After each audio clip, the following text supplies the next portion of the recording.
तो हम चाहते हैं, ये तो हमने थोड़ा-सा उनका एक ऐसा पर्सपेक्टिव दिखाया जैसे हम हर्ट हुए हैं और डिस्टर्ब हुए हैं, हाँ। तो हम चाहते हैं कि आपके हिसाब से जेन ज़ी की कोई अच्छी बातें भी हैं और उनकी कोई ऐसी बातें जो आपको लगता है कि इन चीज़ों को भी हाइलाइट करना चाहिए? तो ये जवाब दे दें, उसके बाद छोटा-सा ब्रेक लेते हैं। जी। They are very positive people. Okay, because they're risk takers. Okay, they're positive people. They want to try out new things.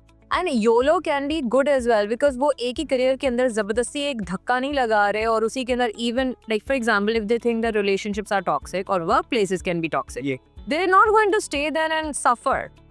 They know their rights. They're going to stand up for their rights. They're going to speak up. They're going to voice their opinions. They're going to be outgoing. They're going to complain against, harassment, or they're going to complain against, abuse.